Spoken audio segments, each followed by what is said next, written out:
Hey everyone. As you know, today is New Year's Eve.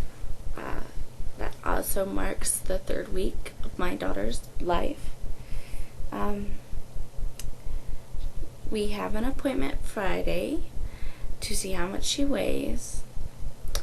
If she has not gained any weight from the last doctor's appointment, which at the last one she weighed 7 pounds, 10.5 ounces. If she does not gain any weight whatsoever, or if she does not gain enough weight, I will have to supplement with formula. I'm really hoping against that, but with the infection and the added work of my body having to fight harder and stuff like that, it's kind of putting a toll on my breast milk making abilities. So my breast milk making has slowed, so might have to supplement until the wound is completely healed. I got my wound vac as of today, and tomorrow they will place it, and from then on I'll be on the wound vac. Basically what it is a vacuum that sits there, and it sucks all the drainage and stuff from the wound, which will be very helpful. I'll heal quicker and get back to a normal life instead of a life where I'm constantly having these nurses come out to my house and stuff like that to help me with my wound.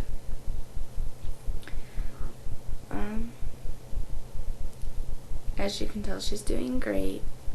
She's had gas for the past 2 days, so when she sleeps, I pray to God she'll stay asleep for a while, because she doesn't sleep very much because she's constantly in pain from the gas. So I pray she'll sleep so that she doesn't have to constantly be up screaming and crying and nursing to stop some of the pain. It seems to settle her down when I let her nurse, and most of the time when I let her nurse, it helps her pass gas. So I just sit there and basically she nurses all day until she can actually pass gas, which is, it's good, but then again my poor nipples hurt by the end of the day, and I'm like, okay, I'm done. But other than that, she's been doing great. She had her first real bath today. Normally we used baby wipes, and then we would hold her above the sink and wash her hair that way. Well, today we put her in her little bath seat and put her in the bathtub, and I gave her a bath, and she was great. She didn't cry at all. I was so amazed, because even Cadence, who's 3 years old, you try and give her a bath and she sits there and cries and cries and cries unless you let her play. Like the second you try to wash her up and she cries, but if you just let her play in the bathtub, she's fine. Now this little one at the very beginning wanted to cry because the seat, I'm sad to say, was cold, but after she got used to it and I started putting warm water on her, she calmed down within mere seconds, and she did great even when I washed her hair and everything, and she just was sitting there moving her arms and hands like nuts, all looking around. She's an amazing baby. She's so great. I mean, I couldn't ask for a better baby. And I couldn't be any happier than I am.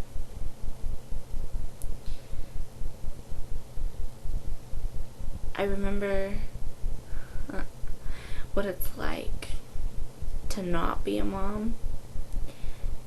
But from my point of view now, it's hazy. And like, I see people who did things that I did when I wasn't a mom, or when I wasn't pregnant.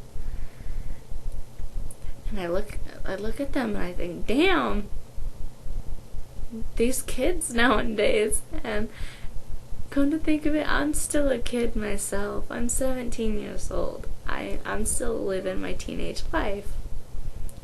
But I'm happily living what I'd like to call my teenage fairy tale. The one thing that happened that wasn't supposed to happen that gave me the greatest joy ever.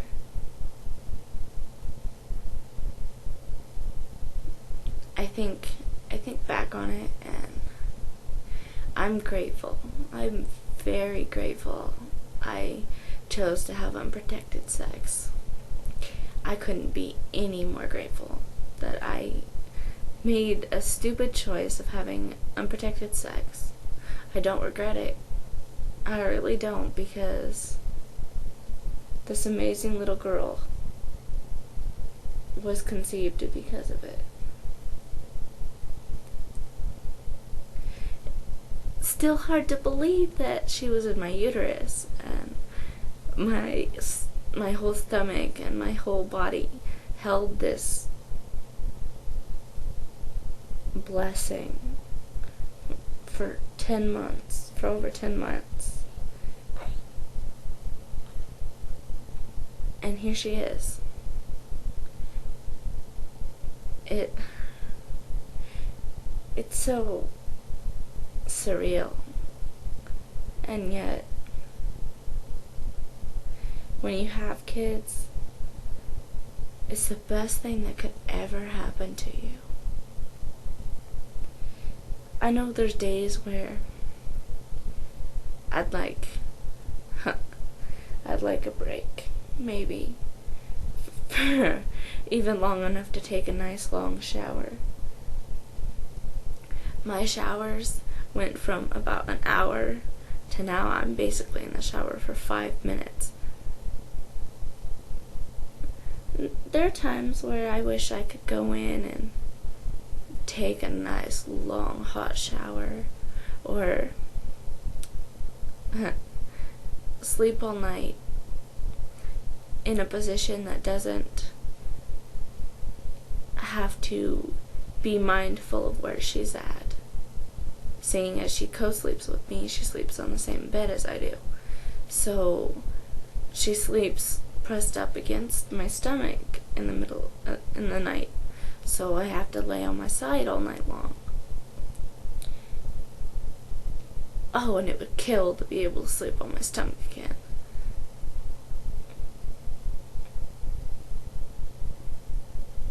But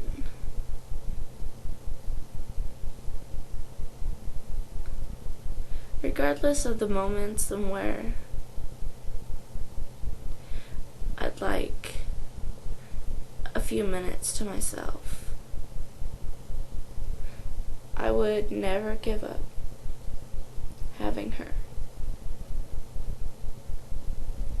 It's the greatest feeling ever. And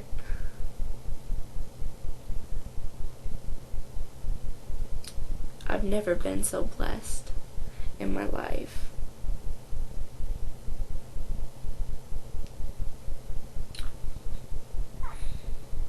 Hopefully if I turn her around, she won't wake up. But let you guys see her. She's asleep in, of course. Whoop.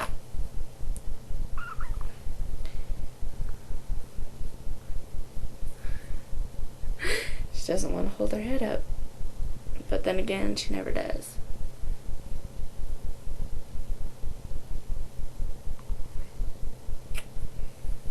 You all have a good night.